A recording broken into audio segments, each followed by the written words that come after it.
안녕하세요. 워런 버핏처럼 매일 신문을 박준범께 읽으면서 투자의 고수가 됩시다. 웜의 신바 오늘 7월 6일 월요일 순서 시작하도록 하겠습니다. 오늘 일정이 오늘도 또 살인적인 스케줄이라서 좀 빨리 웜의 소통 읽고 신문 기사 읽어보도록 하겠습니다. 자, 지난주 금요일 신문 기사에 달아놓으신 웜의 소통을 댓글을 읽어보도록 하겠습니다. 자, 올리신 순서대로 읽어보도록 하겠습니다. 메리데이님, 그리고 스카이 89885님, 멘탈님, 투자하는 할머니님, 노을님, 그리고 CC님 등등 올려놓으셨습니다. 전무님, 요동치는 시장은 함께라서 감사합니다. 매일 듣는 방송 정치권에서 반응이 보여서 참 반가운 소식입니다 하셨고요. 이번 주 내내 탈탈 털린 기분입니다. 금요일에 이렇게나마 오르니 맥이 풀리네요. 살인적인 스케줄도 좋지만 건강 챙겨가면서 바쁜 일정 소화하시길 기도할게요 해주셨고요. 네. 어제 그 비 오는 와중에 축구하고 그리고 엄청 이 소나기가 한번 정말 안경 쓰고 하고 있었는데 앞이 안 보일 정도로 그렇게 소나기가 왔었습니다. 그래서 그런지 몸이 약간 시원해져서 그런지 되게 뛰는데 지치는 게 없더라고요. 그래서 어제 아주 재밌게 공찬과 같습니다. 이 나이에 그 억수 같은 비 맞고 축구하고도 감기 안 걸리는 거 보면 그나마 아직까지는 건강을 자랑하면 안 되지만 아직까지는 괜찮은 것 같습니다. 아들하고 또 같이 축구를 해서 너무 즐거워서 그랬던 것 같기도 하고요. 오늘 변동성이 또 덜덜입니다. 그래도 반도체 상승할 때 증권주가 함께 올라서 다행이라는 생각입니다. 증권주가 시장 예측에 도움이 되는 것 같습니다. 너무 늦게 영상 올려주시는 것 같아요. 내용이 그냥 기사 읽어주시면 초보들은 판단에 도움이 될지 궁금합니다 하셔가지고 그러니까요. 기사 읽으면서 웬만하면 그 기사를 통해서 어떻게 이걸 투자 아이디어로 연결시킬지 그런 부분은 항상 고민해서 말씀드리는데 좀 더 투자하시는 데 도움이 되실 수 있도록 가끔 매매에 중요한 포인트를 말씀해 주시면 꼭 메모해서 컴 앞에 붙여놓고 머리에 각인되면 떼어냅니다. 전무님 어록으로 별도 저장도 해놓고요. 매매할 때 도움이 되신다고 하셨습니다. 고맙습니다. 랩 상품 가입 시에는 투자 성향 체크해서 고위험으로 체크하셔야만 가입이 가능하다고 합니다. 저도 저번에 가입 시 투자 성향 체크해서 보통으로 했더니 가입이 자꾸 안 돼서 그러면 그날 당일은 이게 안 된다 그러더라고요. 수정이. 그 다음날 와서 또 해야 되고 고위험으로 했더니 가입되었다고 하십니다. 전무님 교주 맞습니다. 낮에는 교육하시고 밤엔 신방 다니시고 체슬리 교주 인정 하셨습니다. 꿈까지 방문하다 보니까 얼마 전에 참외 먹으면서 아삭아삭하고 수분감 넘치고 너무 달지도 않고 색도 노란 게 너무 맛있다면서 순삭 먹었는데 벌써 수출되고 인기 상품이었군요. 역시 한국에 인기 있는 상품이 많네요. 그러니까 참외가 우리나라 참외 진짜 맛있지 않습니까? 그죠? 근데 우리나라 참외가 그렇게 세계적인 경쟁력을 갖고 있는 참외인지 신문 기사 보고 알았습니다. 저도. 흔들리는 시장에 내 마음의 욕심과 조급함을 바라보며 나가려는 손가락을 자제시키며 내 자신의 모습을 바라볼 수 있어서 그 또한 공부라 생각합니다 하셨고요. 인포맥스는 라이브 방송 보니 이진우 소장님과의 피드백 중에서 전무님의 해박하신 경제 지식에 6월 말 방문 때 수준 낮은 방문자들 질문에도 친절하게 답변 주시고 사진도 찍어주시던 전무님께 더욱 믿음과 신뢰가 갑니다 하셨습니다. 또 한 주를 마치고 그 어렵다는 7월이 시작되었네요. 더위와 변동성에 지치지 말고 수학의 가을을 생각하며 지내봐야겠지요 하셨습니다. KB에서 채슬리 랩하고 있는데요. 첫 투자할 때는 영업점 방문하셔야 하고 다음 회차부터는 담당 PB와 화상으로 가입이 가능하다고 하셨습니다. 방송 따라다니며 듣다 보면 다른 채팅방엔 무례하신 분들 너무 많더라고요. 전문인 마음 상하실 생각에 걱정할라 치며 기사단이 어디선가 나타나서 정중한 응징해 주시던데요. 정중하게 응징. 우리 채슬리 기사단들은 나무랄 때도 아주 정중하게 나무라 줍니다. 그래서 응징을 해도 정중한 응징. 저도 같이 시원했어요. 못된 댓글은 흘려버리시고 담아주지 마세요. 믿고 가는 사람들이 더 많으니까요. 저는 덕분에 행복합니다. 네. 악플 보고 기분 좋을 사람은 아무도 없습니다. 네, 저 역시도. 근데 다른 채널에 가서 방송을 하고 나면 그 방송 댓글은 제가 안 봅니다. 옛날에 처음에 저희 채슬리 TV 있기 전에는 뭐 3프로 TV나 여러 방송에 출연해서 말씀을 드리고 피드백 올라온 댓글 다 보고 했었는데요. 언제부턴가 댓글창이 참 그런 부분이 안타까워요. 특히나 정치하시는 분들 몇 분 이렇게 출연을 하고 하는 방송에서는 그 정치인들이 출연하는 바람에 구독자 수가 확 늘어나고 사실 뭐 3프로 TV 얘기이기도 한데 제가 뭐 3프로 TV에 대해서는 저는 아직까지도 애정이 많습니다. 우리나라 금융강국을 만드는데 일단은 이 3프로 TV가 굉장한 역할을 했잖아요. 그래서 처음 시작했을 때 2019년부터 계속 출연을 많이 했고 저녁 방송이든 어느 뭐 아침 방송이든 그리고 김동완 의장님하고 같이 3프로 상담소 그거 한 1년 넘게 했잖아요.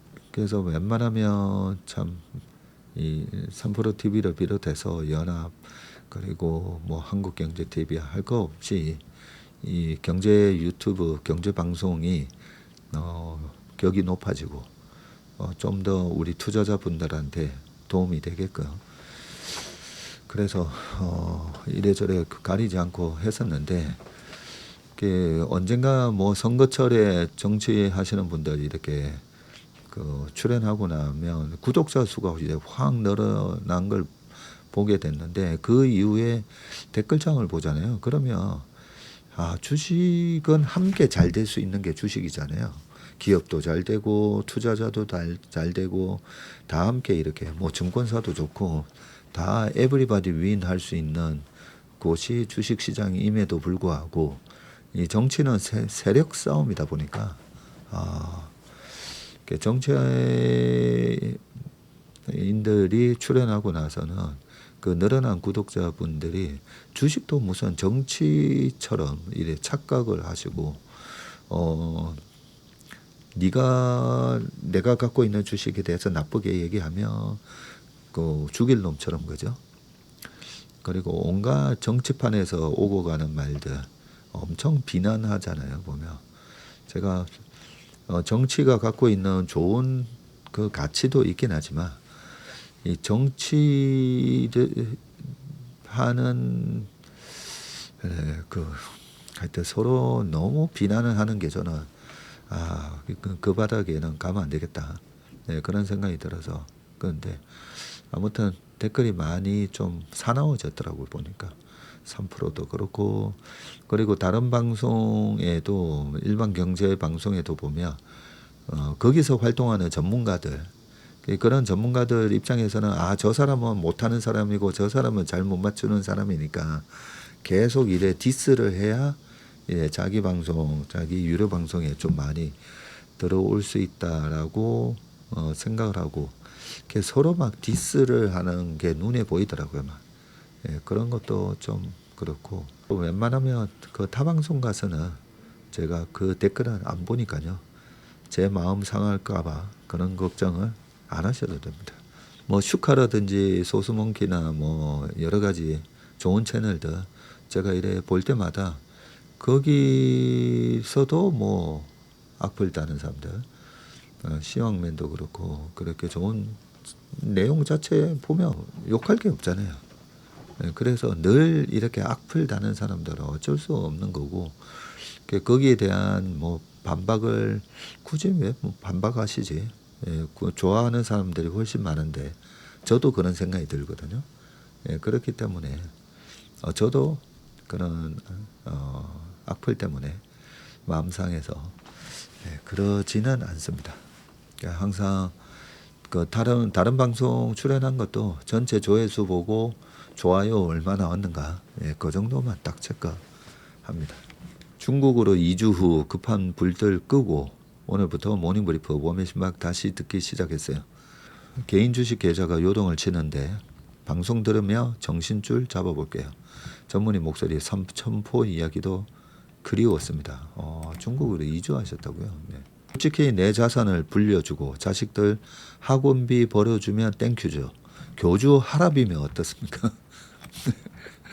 전무님, 제 꿈에도 오세요. 꿈에 연예인 보면 좋은 일 생기더라고요.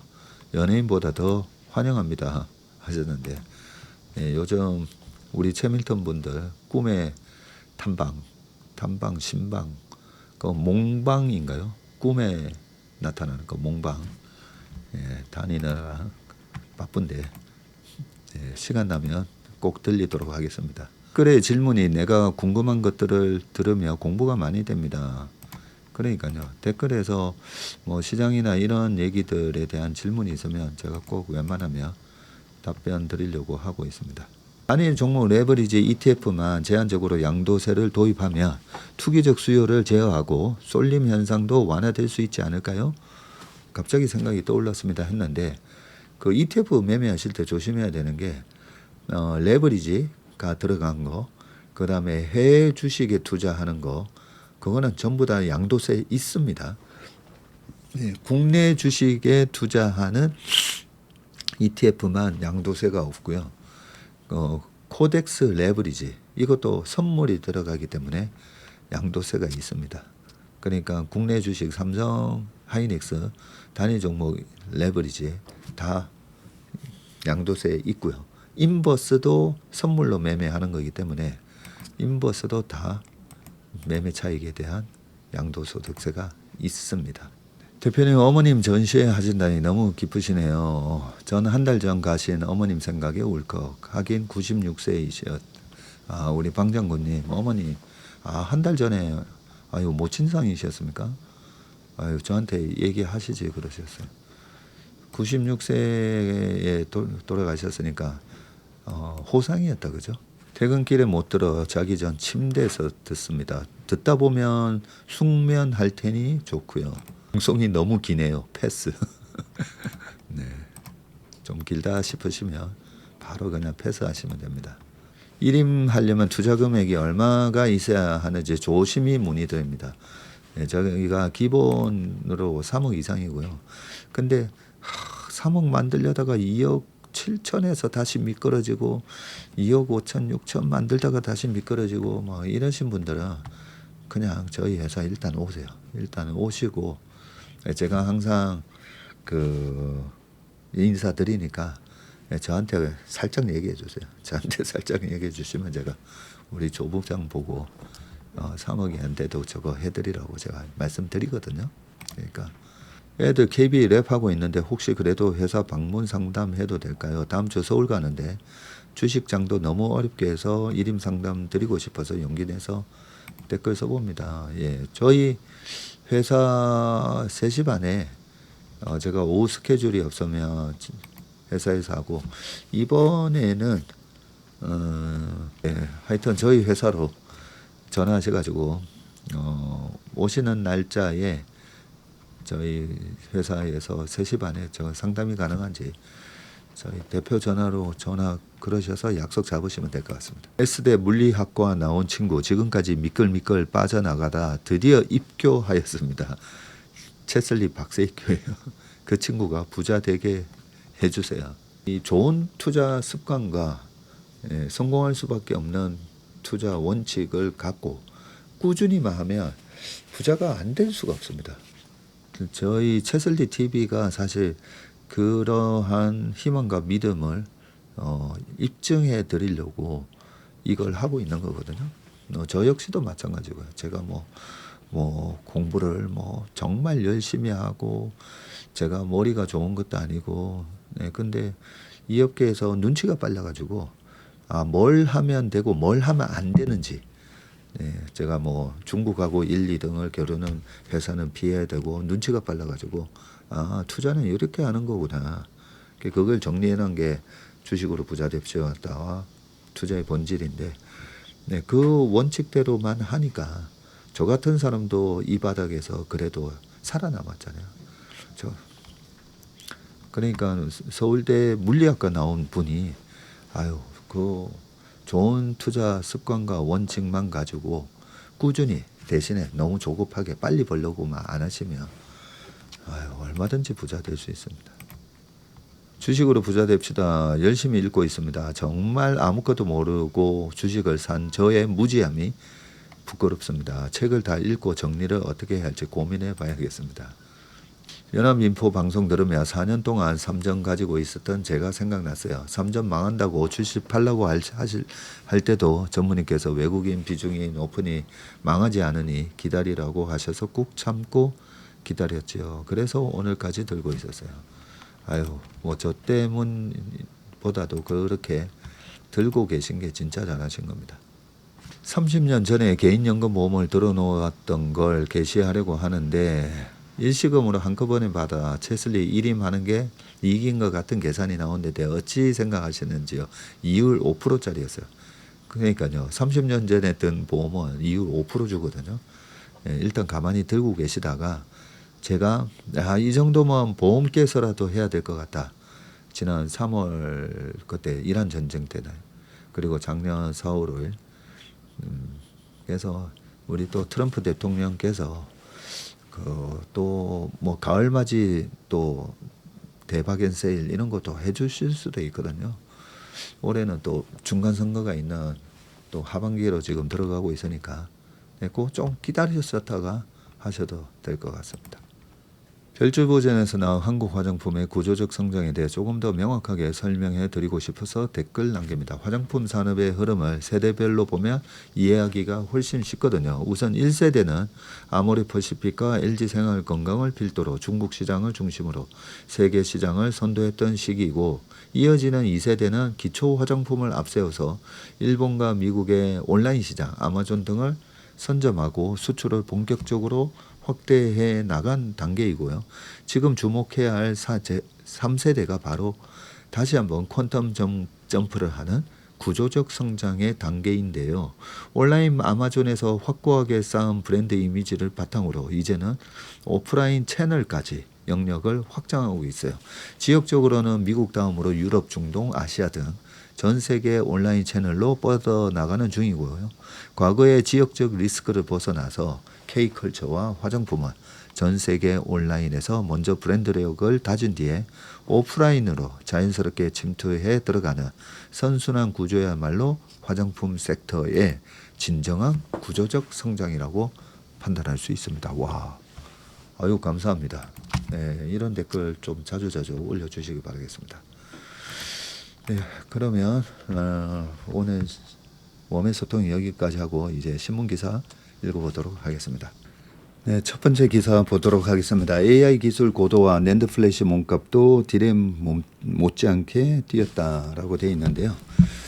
자, 현재 글로벌 메모리 시장에서 디램과 HBM 못지않게 몸값이 높아진 것이 이 낸드 플래시입니다. 디램이 데이터를 임시로 저장하는 휘발성 메모리라면 낸드 플래시는 전원이 꺼져도 데이터를 보관하는 저장용 메모리입니다. AI 기술이 고도화하면서 복잡한 추론에 필요한 방대한 데이터를 저장했다가 다시 불러내는 이 낸드 플래시의 중요성이 커졌는데요. 지난 반년 새 낸드 플래시 가격은 3배 가까이 뛰었습니다. 메모리 반도체 업계는 낸드 부문에서도 공장 증설에 돌입하며 공격적인 투자 경쟁을 벌이고 있습니다. 지금 사진은요. 최근 설비 투자를 급격히 늘리고 있는 중국 YMTC의 양적 메모리의 낸드 플래시 제품이네요. 자, 이 시장 역시 전자와 하이닉스가 이끌고는 있지만 디램이나 HBM 시장만큼 특정 업체의 쏠림은 강하지 않습니다.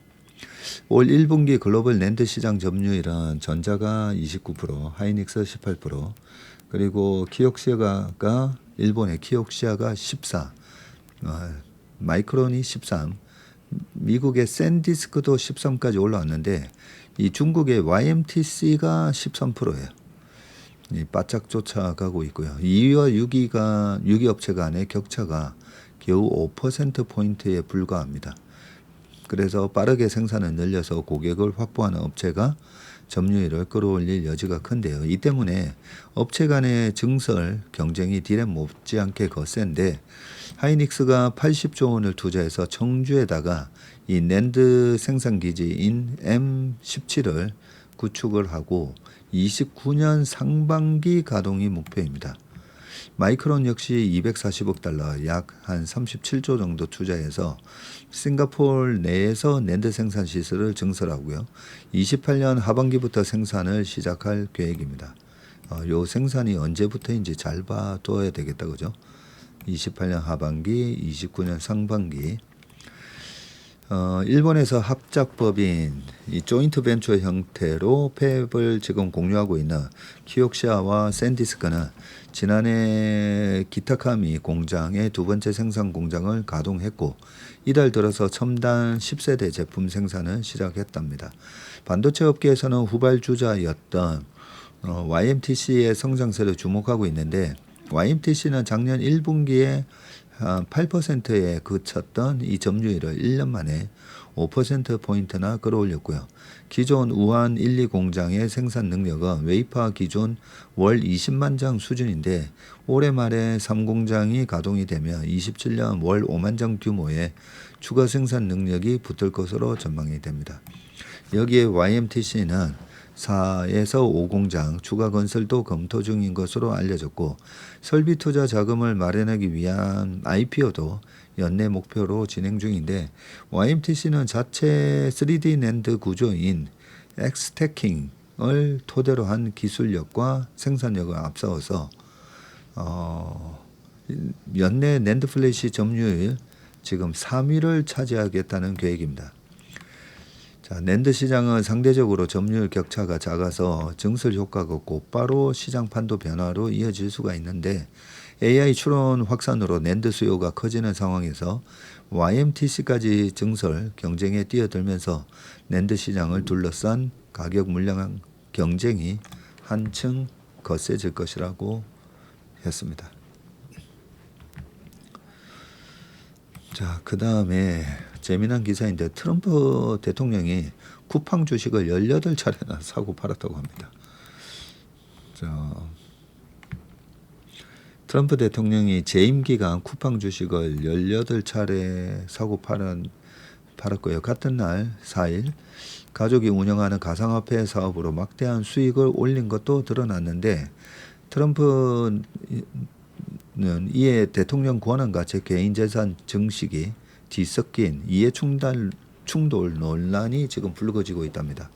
미 정부 윤리청이 최근 공개한 재산 신고 자료에 따르면 트럼프는 지난해 10월부터 올해 5월까지 운용사를 통해서 미국 뉴욕 증시에 상장된 쿠팡 주식을 모두 18차례 매매했는데 현재도 투자 계좌 두 곳에 최대 한 13만 달러, 한 2억 원 규모의 쿠팡 주식을 보유한 것으로 추정이 된다. 트럼프 대통령이 2억 정도 들고 있다는 것은 우리 일반 투자자분들이 계좌에 보면 이거 물렸는데 팔지도 못하고 근데 금액도 얼마 안 되는 그래서 냅두지 하는 정도 수준이 아닐까 싶긴 합니다. 트럼프 측은 해당 계좌를 외부 운용사가 관리해서 대통령 본인은 투자 결정에 관여하지 않는다는 입장인데 그러나 쿠팡이 최근 한미 통상 현안의 핵심 기업으로 떠오르고 미국 정부와 의회가 한국의 플랫폼 규제를 문제 삼는 상황에서 현직 대통령이 관련 기업의 주식을 보유 거래했다는 사실 자체가 이해충돌 논란을 피하기 어렵다는 지적이 나옵니다. 트럼프의 가상화폐 사업을 둘러싼 논란도 더욱 확산되고 있는데 OGE 재산 신고와 로이터 등에 따르면 트럼프는 지난해 가족이 운영하는 암호화폐 사업으로만 14억 달러, 약 2조 1,400억 원의 소득을 올렸고요. 자신의 이름을 딴 민코인 트럼프, 달러 트럼프군요. 달러 트럼프 라이센스 사업에서 약 6억 3,500만 달러, 거의 여기서도 1조. 그리고 가족의 가상화폐 사업인 월드 리버티 파이낸셜, 이 토큰 판매에서도 약 5억 2,680만 달러를 벌었다고 합니다. 여기서만 하더라도 한 8천억 벌었네. 스테이블 코인과 지분 매각 등을 통한 수익도 올린 것으로 나타났고요. 특히 달러 트럼프를 사고 파는 일반 투자자는 코인 가격이 올라야 수익을 내지만 투자자들이 사고 파는 거래가 반복되기만 해도 트럼프 측은 지속적으로 수익을 얻도록 설계되어 있는 점이 문제로 지적이 되는데, 가격이 폭락해도 거래량만 유지가 되면 발행 주체인 트럼프 측에는 돈이 들어오는 구조이기 때문입니다. 문제는 이 달러 트럼프 코인 가격이 최고가 대비 지금 97% 폭락하면서 일반 투자자 대부분이 손실을 봤다는 점이고요. 암호화폐 분석 업체인 낸센에 따르면 지난 6월 말 기준 달러 트럼프 코인을 매수한 이 98만 8,905개의 지갑이 손실을 기록했고, 손실 규모는 무려 5조 8,200억 원에 달한다고 되어 있습니다. 미국 정치권과 법조계에서는 대통령의 정책 결정이 본인과 가족의 자산 가치 상승으로 직결되는 구조가 형성됐다는 비판이 일고 있고, 또 트럼프 퇴임 후에 손실을 본 투자자들의 집단 소송 가능성까지 제기되고 있습니다. 네.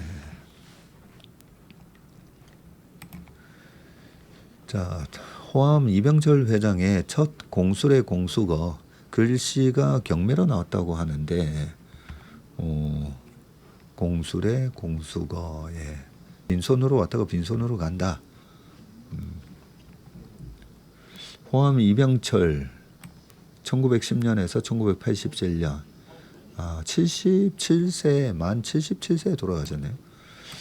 자, 삼성그룹 창업주가 1981년 샘터 창립자인 이 김재순 전 국회의장에게 써준 서의 작품인 공술의 공수거가 경매에 나왔는데, 이병철 회장이 즐겨 썼던 이 공술의 공수거 붓글씨의 1호이자 계기가 된 작품이라 눈길을 끈다고 합니다. 국내 최장수 교양 잡지 월간 샘터의 소장 컬렉션과 표지화 등 60여 점이 21일 마감하는 K옥션 온라인 경매에 출품이 됐고요. 이번 경매의 대표 출품작이 호암의 공술의 공수거인데, 샘터는 올해 1월호를 끝으로 창간 56년 만에 무기한 휴관에 들어간 상태이고요. 김성구 샘터 발행인은 5일 본지 인터뷰에서 오직 샘터를 살려야겠다는 간절한 마음 하나로 모든 것을 내놓는다며 부친이 생전 아꼈던 소장품을 경매에 내놓는 심경을 밝혔습니다. 자, 호암의 공술의 공수거는 샘터 이사장실 한가운데 걸려있는 작품으로 샘터의 역사와 철학을 품은 상징적인 소장품인데, 김 발행인은 샘터 창립자인 부친과 호암은 오랜 인연이 있는 사이라면서 글씨에 얽힌 사연을 들려줬고요. 샘터 창간 10주년인 1980년 부친이 이병철 회장의 초대를 받아 집을 방문했는데, 그곳에서 서의 거장 일중 김충현 선생의 글씨 공술의 공서가가 걸려있는 것을 봤고, 부친이 대한민국에서 이 글씨를 쓸 만한 사람은 회장님밖에 없다. 최고 부자가 공술의 공수거를 말해야 설득력이 있는 것 아니겠냐며 글씨를 요청했고, 호암은 1년 동안 글씨를 연습해서 마음에 드는 글씨가 완성하자 글씨와 함께 먹과 벼루를 샘터에 보내왔다는 겁니다. 자, 가로 134, 세로 32.5. 글씨는 군더더기 없이 정갈하면서도 기품이 있고 공술의 공수거 옆에 신유춘 옆에 돼 있군요. 신유춘 위 샘터 사장 김재순 아형 호암 이라 쓰고 낙관 두 점을 선명하게 찍혀 있답니다. 신유년 1981년 봄에 샘터 사장 김재순 아형에게 호암이 써서 보낸다는 뜻입니다. 아형, 친구의 높임말. 김발행이는 호암은 이후 공술의 고수거를 즐겨 썼고 재계 인사나 주변 인물에게 선물을 많이 했다면서 이 글씨를 쓰게 된 계기가 바로 부친의 권유였고 1호가 된 작품이라고 했습니다. 호암은 집무실에 늘 지필묵을 갖춰놓고 하루 일과를 서예 작업으로 시작할 만큼 붓글씨를 즐겨 쓰셨군요. 그를 지도한 서예가 송천 정하건은 호암의 글씨는 오랜 수련을 통해 다져진 담백하고 기품 있는 글씨라고 평했고요. 호암은 자서전에서 무심히 그은 일획, 1점의 운필이 마음에 들 때의 희열이란 이루 형언할 수 없다면서 서예에 대한 각별한 애정을 피력하기도 했습니다. 특히 공술의 공서거라는 글귀를 좋아해서 이 글귀를 쓴 170점 이상의 작품을 남긴 것으로 알려졌는데 삼성그룹 영빈관인 승지원에도 이 호암이 쓴 공술의 공수거가 걸려있고 이건희 삼성 선대회장도 자신의 집무실에 부친이 쓴 글씨를 걸어놓고 늘 가까이 했다고 합니다. 이번 경매에는 샘터 표지와 내지에 수록됐던 장욱진, 박대성, 이두시, 박노수, 구자승 등 한국 대표 화가들의 사파도 함께 출품이 됐고요. 샘터가 소장한 서양화가 방해자, 박성기, 김태 등의 작품도 나오는데 기구에 걸맞은 사파를 당대 최고 화가들이 그려줬는데 장욱진 선생의 담백한 그림이 특히 재미있다면서 한국 근현대 미술이 출판과 함께 대중을 만나던 시대의 기록이라 가치가 높다고 했습니다. 월간 샘터는 1970년 4월 평범한 사람들의 행복을 위한 교양지를 표방하며 창간이 됐고요. 피천득, 법정스님, 최인호, 이혜인 수녀 등 스타 필자들의 주무대였고 장욱진, 청경자, 이종상 등 유명 화가들이 그린 표지 그림과 사파로도 이름을 날렸습니다. 샘터는 지난 1월호를 끝으로 무기한 휴관을 발표하면서 스마트폰이 종이책을 대체하고 영상 수요가 활자를 월등히 뛰어넘는 시대적 흐름을 이기지 못한 데 따른 결정이라고 했습니다. 진짜 어릴 때 이 샘터 잡지 안 보신 분들이 거의 없을 건데 그죠? 좀 씁쓸하네요.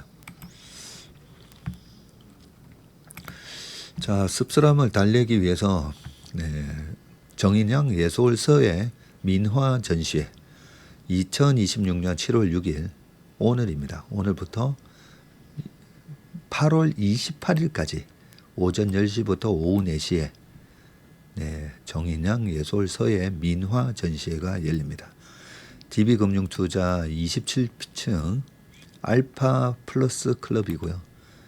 강남구 테헤란로 432에서 열립니다.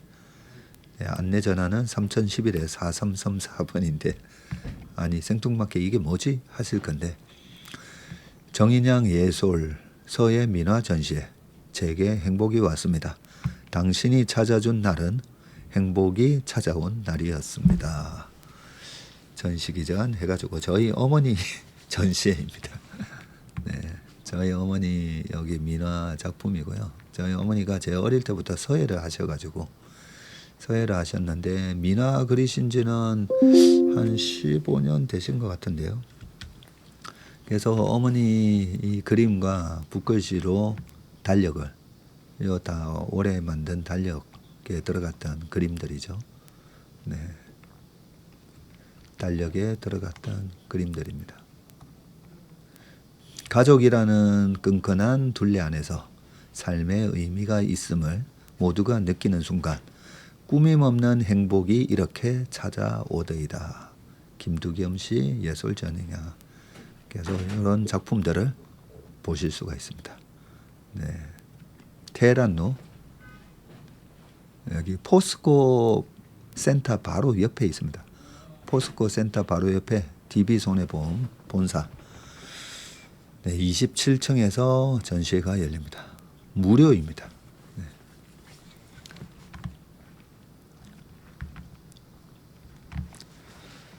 어제 교회에서 예배가 끝나고 예배가 끝나면 이제 많은 분들이 이제 퇴장하시면서 쭉 퇴장하시잖아요.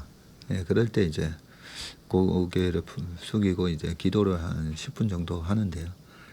기도하고 있는데 옆에서 뒷좌석에 있는 어떤 사모님이 뭐라 이렇게 저희 어머니랑 대화를 나누시는 거예요.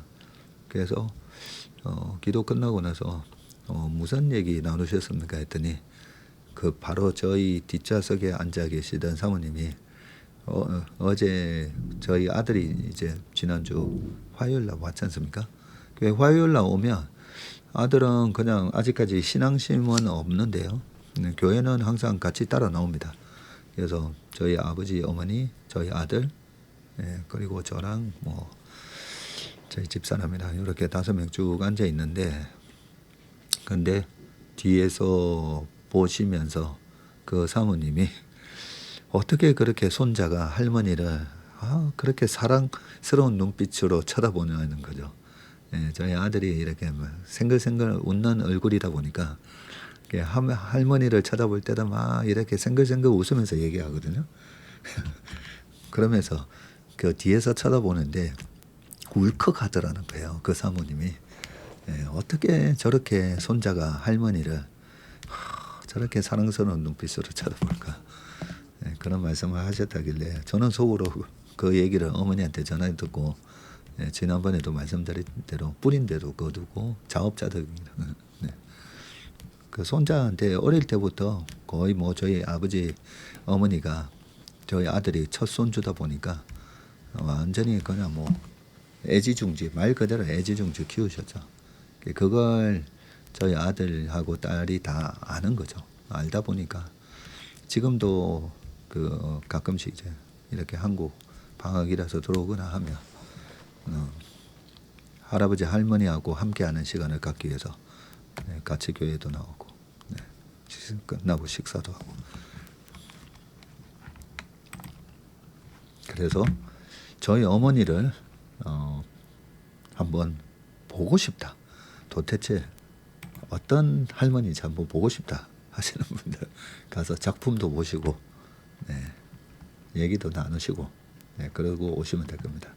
연세가 이제 44년생이시니까 너무 무리한 일정이 되지 않을까 걱정도 되긴 한데 저희 어머니가 저랑 제가 저희 어머니 피를 받아가지고요 사람 만나시는 거 좋아하십니다.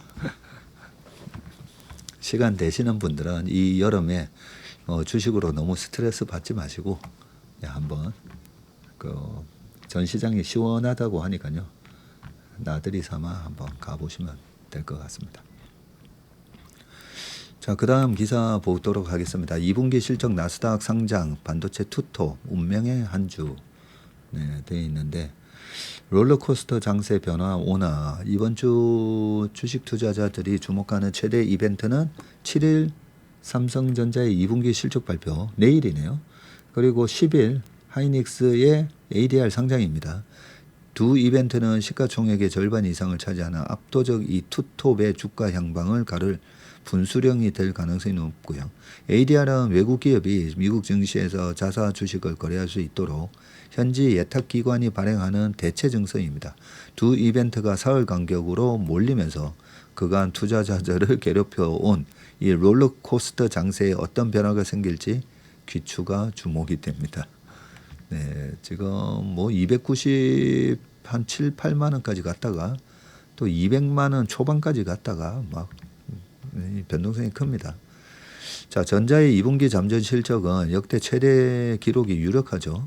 지금 전망이 매출 170조에 영업이익 한 86조 안팎이고 직전 1분기가 영업이익 57조였었죠. 이를 갈아치우는 수치로 일부 증권사는 90조 원대를 제시하기도 했습니다. 좋은 실적이 그대로 주가 상승으로 이어질지는 미지수인데 실적 개선은 이미 시장이 다 아는 재료이고요. 삼성과 하이닉스 등 메모리 반도체 업체의 주가를 끌어올린 힘은 수요와 그로 인한 든든한 이익이었는데, 그런데 이 구조의 빅테크들이 지금 제동을 걸고 있죠. 대표적인 곳이 애플인데 메모리 값이 치솟자 이 팀 쿡이 트럼프 행정부에다가 중국산 메모리 구매하게 해달라고 로비하고 있고, 이에 맞서 삼성과 하이닉스는 마이크론까지 메모리 3사가 소속해 있는 미국 반도체 산업협회는 정부가 가격이나 생산 능력에 영향을 미쳐서 전례 없는 메모리 칩 공급 부족 사태를 해결하려 한다면 AI 붐으로 인한 공급 압박이 더욱 심할 것이라면서 서한을 보냈다고 하네요. 반대로 삼성과 하이닉스가 빅테크 M7 밖으로 고객을 넓히며 수요는 오히려 탄탄해집니다. 지난 2일 AI 모델인 클로드를 만드는 엔스로픽이 자체 AI 칩 제조 파트너로 삼성과 논의 중이라는 외신 보도가 나오자 삼성 주가가 8.2%나 급등했죠. 하이닉스의 ADR 상장을 두고도 호재와 악재의 시각이 팽배한데, 자, 하이닉스는 10일 티커 SKHY로 나스닥에 데뷔를 합니다. 오는 6일부터 기관 수요 예측을 진행하고 9일 한국 종가를 기준으로 최종 공모가를 확정하고요. 하이닉스의 나스닥 상장을 위해 발행되는 ADR 가격은 국내 상장된 하이닉스 보통주 주가의 10분의 1 비율을 유지할 것이라는 예상이 많습니다. 예컨대 국내 주가가 한 주당 250만 원이면 ADR 가격은 25만 원이 될 것이라는 얘기이고요. 하이닉스는 이번에 한 294억 달러를 조달하는 것을 목표로 하고 있으며 개별 ADR은 주당 약 166달러, 우리나라 돈 25만 원에 거래될 것으로 예상이 됩니다. 조달한 돈은 용인 반도체 클러스터와 청주 첨단 패키지 공장 등 설비 투자에 투입이 됩니다. 호재론의 핵심은 미국 투자자들의 이 접근성인데, 그동안 마이크론이 하이닉스보다 높은 밸류에이션을 받아온 것은 이익이나 기술력이 아니라 단지 미국 증시에 상장되어 있어서 사고 팔기 편하고 지수에 편입되어 있기 때문이라는 게 시장의 대체적 평가인데, 상장을 계기로 수조원대의 패시브 자금이 유입될 것이라는 전망도 나옵니다. 반면에 악재로 보는 시각도 있는데, 이른바 고점론인데, 미투자 전문 채널 바차드는 경기 순환에 민감한 메모리 산업에서 사이클 정점일 수 있는 시점에 대규모 공급 확대를 위한 자금 조달은 하락장의 전형적인 전조라고 보도를 했습니다.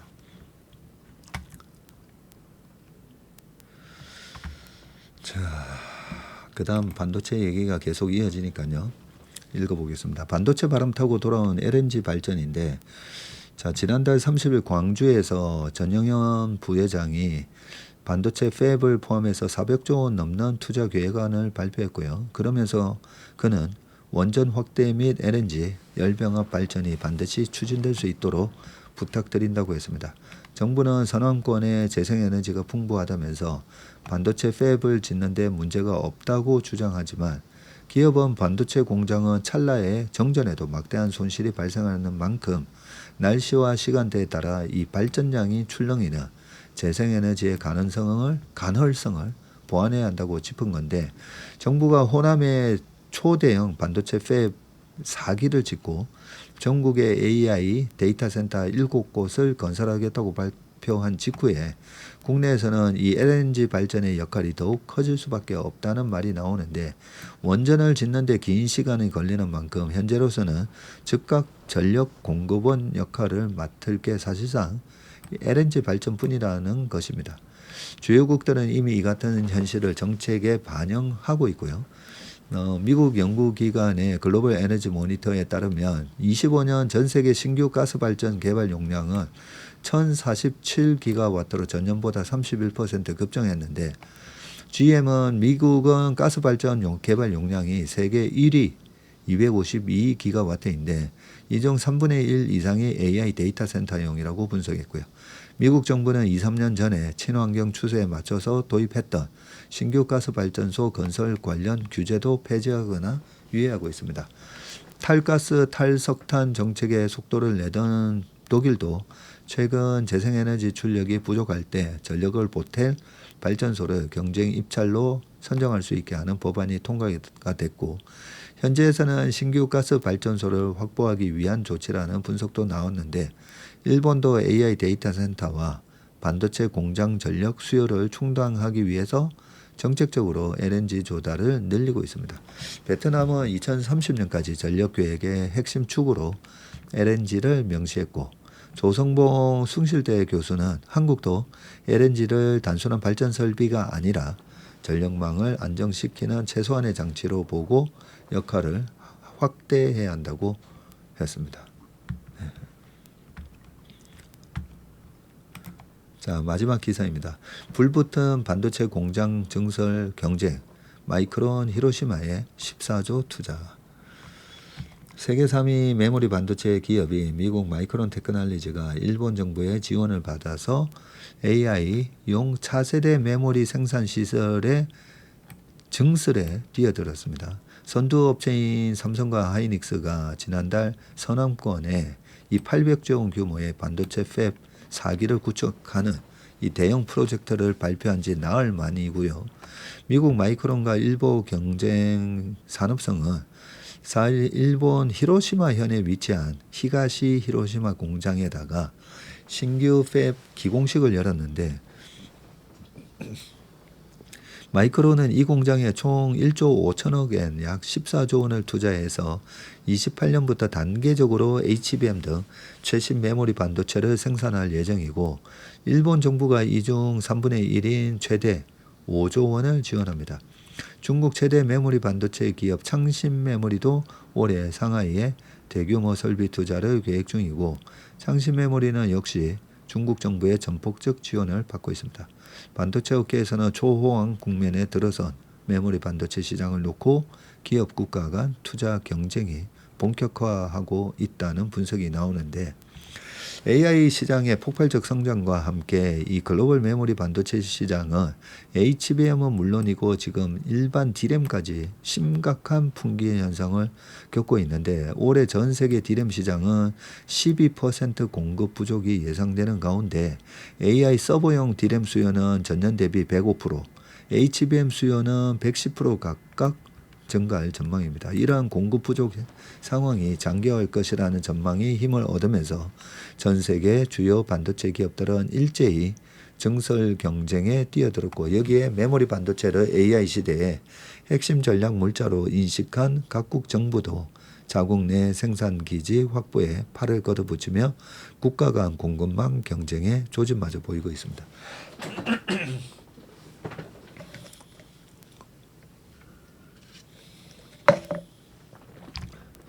가장 먼저 주목받고 있는 것이 마이크론과 일본 정부의 지금 협력인데요.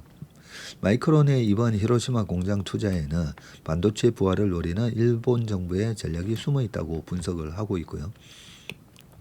일본이 이번 히로시마 공장 증설을 계기로 대만 TSMC의 이 구마모토 공장 유치와 라피더스의 이나노 공정 육성을 잇는 첨단 메모리 제조 공급망 확보에 나섰다는 겁니다. 이는 소재와 장비의 강점에 파운드리 메모리까지 더해서 완결형 반도체 공급망 구축을 노린 것으로 해석이 되는데, 반도체 소재와 장비 분야의 경쟁력을 바탕으로 완제품 생산에서 잃은 과거 위상을 되찾겠다는 의지라는 말도 나오고요. 아카자와 료세이 일본 경제산업상은 일본이 스스로 첨단 메모리를 생산해 세계에 공헌하는 것은 엄청난 의의가 있다고 평가했습니다. 마이크론도 미국 내 투자도 빠르게 확대되고 있는데, 아이다호주 보이시에 최첨단 생산 시설 2곳을 건설 중인데, 2030년 가동을 목표로 뉴욕주에는 약 1,000억 달러 규모의 메가팹을 짓고 있고요. 지난 1월에는 대만 PSMC의 팹을 인수한다고 발표했습니다. 미국 연방정부와 주정부가 이러한 마이크론의 적극적인 투자 행보를 지원하고 있다고 블룸버그 등 외신은 분석하고 있습니다. 중국 업체들의 추격도 빨라지고 있는데, 창신 메모리가 중국 정부의 정책 기술 자금 지원을 등에 없고 상하이 신규 팹 투자를 추진 중이고요.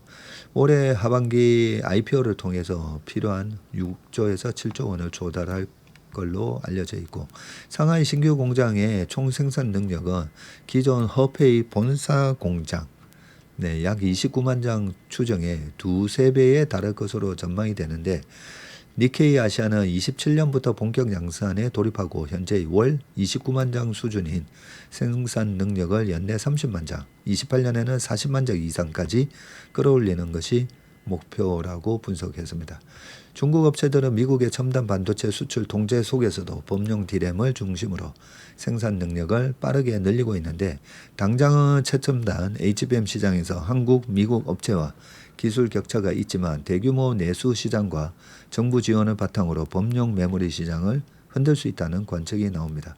한국 기업들 역시 사활을 건 이 증설 레이서에 지금 뛰어들었고요. 전자가 오는 11월 평택 P4 라인을 완전 가동하고 28년에는 P5-1 공장, 2030년에는 P5-2 공장을 순차 완공하는 것이 목표고 하이닉스는 청주의 M15X를 27년 완전 가동하고요. 청주 M17을 내년 착공해서 29년 상반기 가동을 목표로 하고 있습니다. 삼성과 하이닉스는 정부와 함께 서남권에 약 800조 원 규모의 반도체 팹 4기 신설 내용이 담긴 메가 프로젝트도 발표를 했죠. 자, 문제는 정설 경쟁이 수년 후 어떤 결과로 이어질 건가인데 반도체 공장의 착공부터 장비 반입, 시운전, 생산 라인 안정화까지 최소 3년이 걸립니다.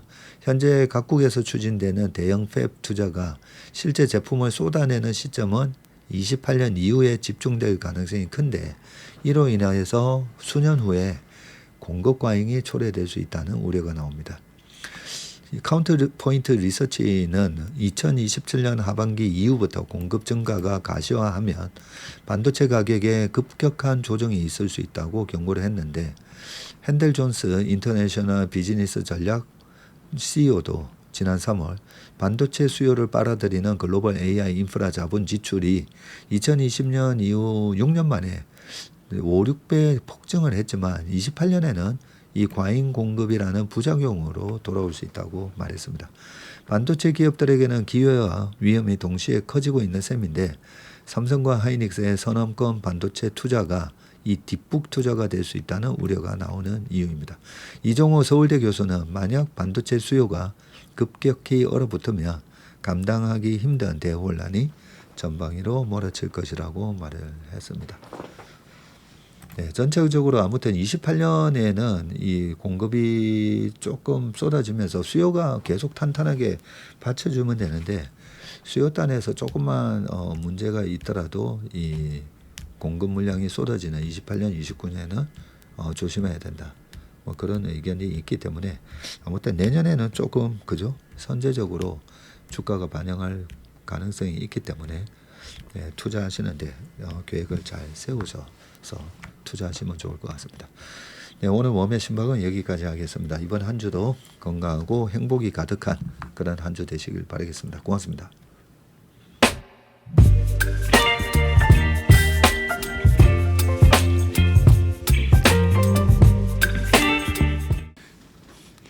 안녕하세요. 채슬리 투자자문의 박세익입니다.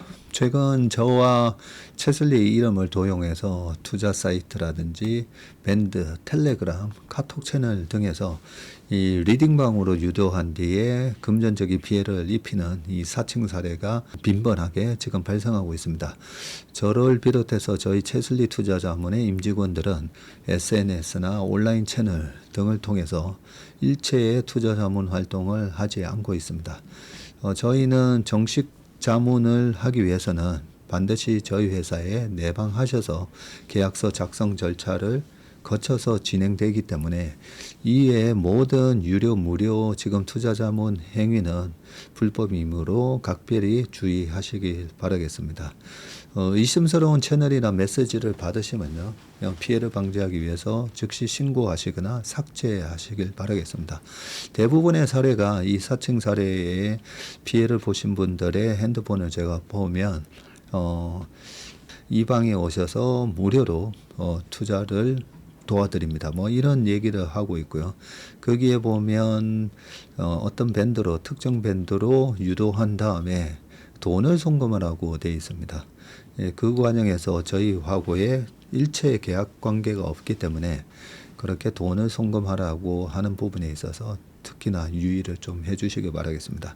저뿐만 아니라 많은 또 저희 업계의 유명인을 사칭한 그런 사칭방도 많이 지금 기승을 부리고 있는데요. 공통적인 특징이 앞으로 몇백 %가 날 급등주를 알려줄 테니까 이 방에 가입을 하라.